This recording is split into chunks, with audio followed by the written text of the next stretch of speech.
जय हिंद सभी student and सभी लोगों को। देखिए इस क्लास में जो है हम क्लास 12 का क्लास 12 का सेशन 24 से 25 जो 24 से 25 में जो एग्ज़ाम देगा, मतलब 2025 में जो एग्ज़ाम देगा क्लास 12 का स्टूडेंट, उसके लिए हम केमिस्ट्री स्टार्ट किए। क्या किए हैं? केमिस्ट्री स्टार्ट की। केमिस्ट्री में हम जब हमारा सिलेबस आप देखे होंगे, हम आपको बताए थे कि केमिस्ट्री में हमको 3 भाग में बांटकर इसको पढ़ना है। क्लास 12 में केमिस्ट्री को 3 भाग में बांटकर पढ़ना है, जिसमें कि हम आपको सिलेबस में बताए थे कि एक है ऑर्गेनिक, एक है फिजिकल, एक है इनऑर्गेनिक। मतलब कि फिजिकल, ऑर्गेनिक और इनऑर्गेनिक। उसी में हम फिजिकल केमिस्ट्री स्टार्ट किए हैं। क्या किए हैं? फिजिकल केमिस्ट्री को स्टार्ट किए हैं। फिजिकल केमिस्ट्री का पहला चैप्टर क्या है? फिजिकल केमिस्ट्री, जिसको हिंदी बोलते हैं भौतिक रसायन। क्या बोलते हैं? भौतिक रसायन। इसका पहला चैप्टर का नाम क्या है? पहला चैप्टर का नाम है अध्याय 1, जो है जिसको बोलते हैं सॉलिड स्टेट। क्या बोलते हैं? Solid state. क्या बोलते हैं? Solid state. हिंदी में बोलते हैं ठोस अवस्था। मतलब क्लास 12 का विद्यार्थी जो सेशन 24 से 25, मतलब 25 में जो एग्ज़ाम देगा, 2025 में जो एग्ज़ाम देगा, उसका फिजिकल केमिस्ट्री मतलब भौतिक रसायन का चैप्टर 1, जिसका नाम है सॉलिड स्टेट मतलब ठोस अवस्था, उसको स्टार्ट किए हैं। क्या क्या? उसको हम स्टार्ट किए हैं। देखिए ठोस अवस्था मतलब सॉलिड स्टेट को पढ़ने से पहले हम ये जानते हैं कि ठोस कहते किसको। क्या कहते हैं? ठोस कहते किसको। इसको सीधा अपना एग्जाम्पल से समझिए, ठोस कहते किसको है। देखिए ठोस समझने से पहले हम देखते हैं पदार्थ किसे कहते हैं। क्या कहते हैं? पदार्थ किसे कहते हैं। देखिए कोई भी पदार्थ किसको कहते हैं, मतलब पदार्थ कहते किसको, जिसमें मास हो। क्या हो? जिसमें मास हो और जो आयतन छेकता हो, जिसमें कुछ ना कुछ भार हो, उसे क्या बोलते हैं? उसे क्या बोलते हैं? पदार्थ बोलते हैं। क्या बोलते हैं? पदार्थ बोलते हैं। और जिसे हम अपने ज्ञान इंद्रियां द्वारा अनुभव करते हैं, तो उसे क्या बोलते हैं? उसे पदार्थ बोलते हैं। आप पढ़े होंगे क्लास 9th या 11th में पढ़े होंगे कि पदार्थ कहते किसको। उसी पदार्थ का 3 भाग होता है। क्या होता है? पदार्थ का 3 अवस्था होता है। उसी अवस्था में एक है क्या? ठोस अवस्था। क्या है? पदार्थ के 3 अवस्था होता है। पदार्थ के कितने अवस्था होते हैं? पदार्थ के 3 अवस्था होते हैं। उसी अवस्था में एक है ठोस, सॉलिड स्टेट, जिसको बोलते हैं ठोस अवस्था। 3 अवस्था कौन कौन सा है? वो है ठोस, द्रव और गैस। क्या है? ठोस, द्रव और गैस। उसी में से एक अवस्था है ठोस अवस्था। क्या है? ठोस अवस्था। देखिए हम लिखे हैं, देखिए 3 अवस्था होता है। कितना होता है? 3 अवस्था होता है। जैसे फिगर में लिखे हैं, पहला है गैस, दूसरा है द्रव, तीसरा है ठोस। मतलब पदार्थ का कितने अवस्था होते हैं? पदार्थ के 3 अवस्था होते हैं। गैस होता है, द्रव होता है और ठोस होता है। उसी में एक अवस्था का नाम है सॉलिड स्टेट। क्या है? सॉलिड स्टेट, जो आपको क्लास 12 में पढ़ना है। देखिए हम लिख दिए हैं, इसका परिभाषा लिखे हैं। वह पदार्थ है जिसमें अवयवी कण, मतलब जिसको इंग्लिश में बोलते हैं कंस्टिट्यूएंट पार्टिकल। क्या बोलते हैं? कंस्टिट्यूएंट पार्टिकल तथा स्ट्रॉन्ग इंटरमोलिकुलर फोर्स। क्या? स्ट्रॉन्ग इंटरमोलिकुलर फोर्स के द्वारा बंधे होते हैं, तो उसे सॉलिड कहते हैं। क्या बोलते हैं? सॉलिड कहते हैं। तथा पदार्थ के इस अवस्था को क्या बोलते हैं? सॉलिड स्टेट बोलते हैं। क्या बोलते हैं? सॉलिड स्टेट, जिसको हिंदी बोलते हैं ठोस अवस्था। क्या बोलते हैं? ठोस अवस्था। देखिए इसको समझिए, जैसे ये पूरा क्या है? एक पदार्थ है। क्या है? पदार्थ है। ये भी पदार्थ है और ये भी पदार्थ है। जब इस पदार्थ को, ये ठोस है। क्या है? ठोस है। इसको जब आप जूम कीजिएगा, क्या कीजिएगा? जूम कीजिएगा, तो ये बहुत सारे कण से मिलकर बना होता है। क्या होता है? बहुत सारे कण से मिलकर बना होता है। इस कण को हम क्या बोलते हैं? एटम बोलते हैं। क्या बोलते हैं? एटम बोलते हैं। देखिए एटम से मिलकर कण बनता है। क्या होता है? एटम से मिलकर कण बनता है। लेकिन इस कण के बीच क्या होता है? बहुत मतलब एक बल लगता है, जिसको बोलते हैं इंटरमोलिकुलर फोर्स। जिसका क्या बोलते हैं? अंतरा आणविक बल बोलते हैं। क्या बोलते हैं? अंतरा आणविक बल बोलते हैं। इसी में क्या होता है? ठोस में अंतरा आणविक बल बहुत ही अधिक होता है। देखिए ठोस के बहुत सारे गुण होते हैं, उस गुण को पहले देख लेते हैं। लिखे हैं, देखिए पहला गुण लिखे हैं ठोस के समान विशेषता। मतलब ठोस के बहुत सारे गुण होते हैं। पहला लिखे हैं ठोस की समान विशेषता निम्न प्रकार से दिया जा सकता है।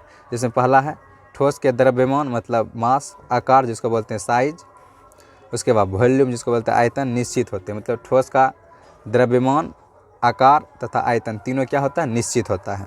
उसके बाद दूसरा लिखे हैं ठोस के 2 अवयवी कण। क्या बोल लिखे हैं? ठोस के 2 अवयवी कणों के बीच अंतराण्विक बल मतलब इंटरमोलिकुलर फोर्स क्या होता है? अधिक होता है। अभी सिर्फ हम लिखे हैं, इसको देखिए समझते हैं। जैसे देखिए ये क्या है? ठोस है। क्या है?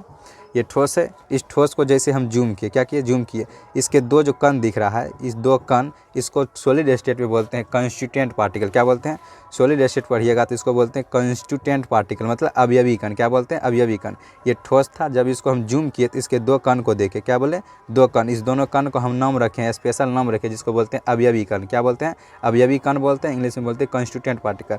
इन दोनों अवयवी कणों के बीच जो दूरी होता है, दोनों के बीच जो मतलब बल होता है, जिसको बोलते हैं अंतराण्विक बल, वो क्या होता है? अधिक होता है। क्या होता है? अधिक होता है। जिस कारण से ये दोनों क्या होते हैं? सटे होते हैं आपस में, मतलब बहुत ही मजबूत से बंधे होते हैं। तीसरा गुण लिखे हैं, देखिए तीसरा गुण है, तीसरा गुण ठोस में दो अवयवी कण, क्या है, ठोस के दो अवयवी कण, ठोस के दो अवयवी कण जिसको बोलते हैं कंस्टिट्यूएंट पार्टिकल के बीच अंतराण्विक दूरी, मतलब अंतराण्विक दूरी क्या होता है, लगभग नग्न होता है, मतलब ना के बराबर होता है।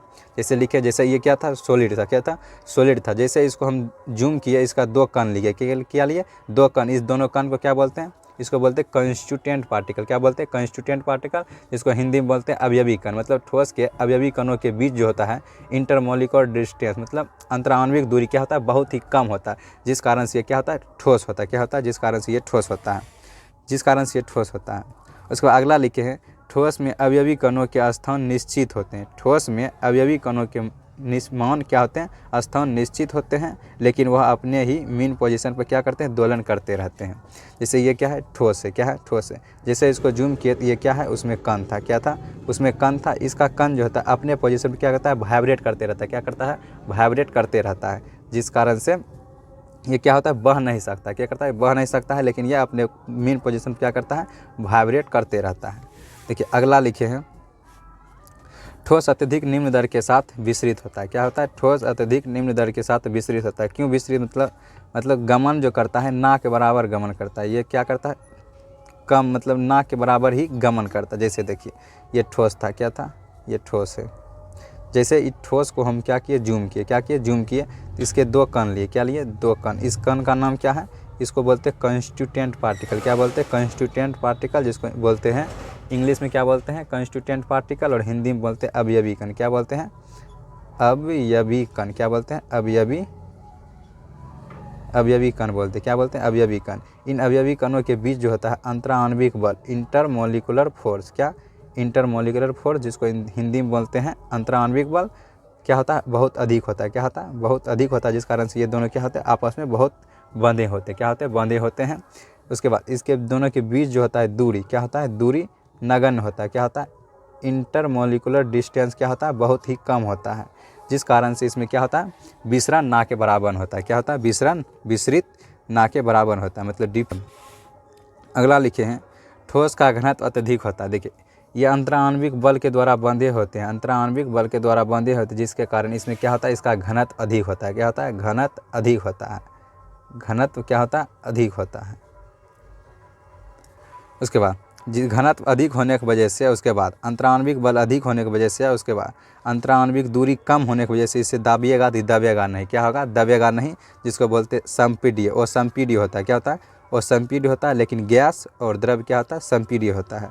उसके बाद लिखे हैं अगला छठा 8 पॉइंट लिखे हैं, ठोस का ऊष्मीय, जिसको बोलते हैं तापीय तथा ऊर्जा, ठोस का ऊष्मीय, जिसको बोलते हैं तापीय ऊर्जा, तथा द्रव्य तथा गैस से कम होता है। क्या होता है, गैस और द्रव्य से इसका तापीय ऊर्जा क्या होता है। इसमें अवयवी कण दीर्घपरासी होते हैं। क्या होते हैं, ठोस में अवयवी कण दीर्घपरासी होते हैं। जैसे कि ये लिए ठोस, क्या है, इसी का हम एक कण लिए, क्या किए, इसके दो कण को हम जूम किए, दिखे कि इनके बीच क्या है, अंतराण्विक बल अधिक है, अंतराण्विक दूरी क्या है, सबसे कम है। इसके बीच की दूरी, बल अधिक होने की वजह से इसको दबाया नहीं जा सकता, मतलब क्या होता है, असंपीड्य होता है। क्या होता है, असंपीड्य होता है, और इसका घनत्व अधिक होता है। ये निम्न दर के साथ विसरित होता है। ठोस के अवयवी कण जो होता है, क्या होता है, अपने मीन पोजीशन पर क्या होता है, वाइब्रेट करता रहता है। लेकिन ये दीर्घपरासी क्या है, मतलब ठोस का जो कण होता है आपस में अंतराण्विक बल के द्वारा बंधे होते। क्या होते हैं, अंतराण्विक बल के द्वारा बंधे होते हैं। देखिए अंतराण्विक बल के द्वारा बंधे होते हैं, क्या होते हैं, अंतराण्विक बल के द्वारा बंधे होते हैं, जिस कारण से ये लंबी दूरी तक मतलब सस्टेबल होता था, मतलब लंबी दूरी तक बना रहता है, जिसको बोलते हैं दीर्घपरासी। क्या बोलते हैं, दीर्घपरासी बोलते हैं। उसके बाद ठोस के प्रकार जो हम बांटे हैं, ठोस के प्रकार वो किस पे बांटे हैं, वो अवयवी कण के दीर्घपरासी पर ही ठोस को दो भाग में बांटे। क्या किए, ठोस को दो भाग में बांटे। ठोस में अवयवी कण दीर्घपरासी होते हैं, इसी के आधार पर हम क्या करें, ठोस को दो भागों में बांटे। कौन कौन, एक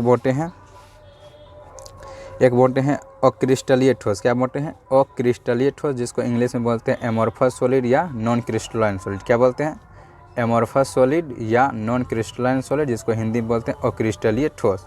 दूसरा बोलते हैं क्रिस्टलीय सॉलिड। क्या बोलते हैं, क्रिस्टलीय सॉलिड, जिसको हिंदी में बोलते हैं क्रिस्टलीय ठोस। क्या बोलते हैं, क्रिस्टलीय ठोस। चलिए इसको देख लेते हैं। देखिए लिखे हैं एमोर्फस सॉलिड या नॉन क्रिस्टलाइन सॉलिड जिसको बोलते हैं अक्रिस्टलीय ठोस। इसका परिभाषा पहले देखते हैं। लिखा है परिभाषा, वह ठोस जिसके अवयवी कण, जिसको इंग्लिश में क्या बोलते हैं, कॉन्स्टिट्यूएंट पार्टिकल। क्या बोलते हैं, कॉन्स्टिट्यूएंट पार्टिकल।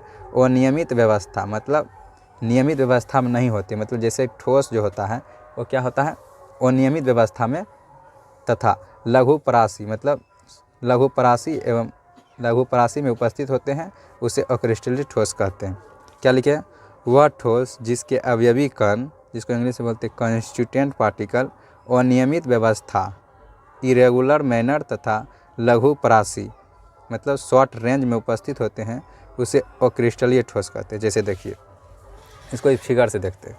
जैसे ये क्या है, ये ठोस होता है लेकिन इसके अवयवी कण एक निश्चित पैटर्न में, रेगुलर पैटर्न में नहीं रहता है। जैसे कि ये हुआ, ये अगर ये रेगुलर में रहता तो ये लंबी दूरी तक जा सकता था और इसके बीच इंटरमोलिकुलर फोर्स तो अधिक होबे करता है, लेकिन ये लंबी दूरी तक तय नहीं कर पाता है, इसीलिए इसको क्या बोलते हैं, अक्रिस्टलीय ठोस। इसका देख लीजिए फिगर बना है, जैसे यहाँ तक गया लेकिन यहाँ आने के बाद टूट गया। उसी प्रकार इधर बना है, ये दो कण है, दो कणों के बीच जैसे जैसे आगे जाएगा आगे यहाँ तक जाएगा, लेकिन यहाँ जाने के बाद क्या होगा, लंबी दूरी तक तय नहीं कर पाएगा, जिसकी वजह से क्या होगा, लंबी दूरी तक नहीं जा पाएगा, इसीलिए इसके बोलते हैं अक्रिस्टलीय ठोस। अक्रिस्टलीय ठोस यहीं पर ख़त्म हो गया। उसके बाद अगला पढ़ेंगे क्रिस्टलीय ठोस। क्या पढ़ेंगे, क्रिस्टलीय ठोस। क्रिस्टलीय ठोस जो होता है क्या होता है, वो लॉन्ग रेंज में होता है। क्या होता है, लॉन्ग रेंज में होता है। यहाँ लिखे शॉर्ट रेंज, लेकिन क्रिस्टलीय सॉलिड क्या होता है, वो लॉन्ग रेंज में होता है। आपको इससे एग्जाम्पल पूछेगा अक्रिस्टलीय ठोस का, तब बताइएगा कांच, रबर, प्लास्टिक, बहुलक। क्या बताइएगा, कांच, रबर, प्लास्टिक और बहुलक। इसमें आप इसको स्टार पॉइंट लगा लीजिए। SiO2 जिसको बोलते हैं क्वार्ज ग्लास। क्या बोलते हैं, क्वार्ज ग्लास। क्वार्ज ग्लास भी जो होता है क्या होता है, और क्रिस्टलीय ठोस होता है। यहीं से आपको ऑब्जेक्टिव पूछेगा SiO2 क्वार्ज ग्लास क्या है, तब बताइएगा और क्रिस्टलीय ठोस है। कांच भी और क्रिस्टलीय ठोस है, रबर भी और क्रिस्टलीय ठोस है, प्लास्टिक भी और क्रिस्टलीय ठोस है, बहुलक भी और क्रिस्टलीय ठोस है। देखिए क्रिस्टलीय ठोस जिसको बोलते हैं, इंग्लिश में भी बोलते हैं क्रिस्टलीय सॉलिड, हिंदी में बोलते हैं क्रिस्टलीय ठोस। इसको क्या बोलते हैं, इसमें जो होता है जितना भी कॉन्स्टिट्यूएंट पार्टिकल होता है वो दीर्घपरासी होता है। क्या होता है, दीर्घपरासी होता है, जिस कारण से ये लंबी दूरी तक जा सकता है। देख लीजिए, इसका कण जो होता है दीर्घपरासी होता है, जिस कारण से ये लंबी दूरी तक जाता है। जिस प्रकार कॉपर का चांदी हो गया, सोना लोहा, ये सब क्या होता है, क्रिस्टलीय सॉलिड होता है, जिस कारण से ये लंबी दूरी तक इसको हम बना करके जा सकते हैं। जैसे आप कॉपर का तार देखें, लंबी दूरी तक जाता है। क्यों, क्योंकि ये इसका कण जो होता है एक दूसरे से जुड़े रहते हैं। किसमें, दीर्घपरासी में। किसमें, दीर्घपरासी में जुड़े रहते हैं, इसीलिए इसका परिभाषा लिखे हैं, वह ठोस जिसके अवयवी कण नियमित व्यवस्था, मतलब रेगुलर मैनर में होता है, तथा ये दीर्घपरासी लॉन्ग रेंज में उपस्थित होते हैं, उसे क्रिस्टलीय ठोस कहते हैं। क्या बोलते हैं, उसे क्रिस्टलीय ठोस बोलते हैं। एग्जाम्पल में आप याद रखिएगा, लोहा, कॉपर, सोना, चांदी। लोहा, कॉपर, सोना, चांदी। आपको ये स्टार पॉइंट में लिखे हैं, इसको भी याद कर लीजिएगा, क्योंकि क्रिस्टलीय ठोस का क्या है, एग्जाम्पल क्या है, क्रिस्टलीय ठोस का एग्जाम्पल। जैसे sodium chloride, LiCl lithium chloride, ZnS। उसके बाद SiO2 क्वार्ज था। लेकिन जब आप पढ़िएगा और क्रिस्टलीय ठोस, क्या, और क्रिस्टलीय ठोस में क्या था, SiO2 क्वार्ज ग्लास था। क्या था, SiO2 में क्वार्ज ग्लास था। उसके बाद अगले क्लास में क्या पढ़ेंगे, अगले क्लास में हम पढ़ेंगे क्रिस्टलीय तथा अक्रिस्टलीय ठोस में अंतर। क्या पढ़ेंगे, क्रिस्टलीय तथा अक्रिस्टलीय ठोस में अंतर अगले क्लास में पढ़ेंगे, जो कि हर बार क्या होता है, ये क्वेश्चन पूछा जाता है, चाहे 2 नंबर में हो चाहे 5 नंबर में, क्रिस्टलीय और क्रिस्टलीय ठोस में अंतर पूछता है। चलिए मिलते हैं अगले वीडियो में, आज के लिए इतना ही।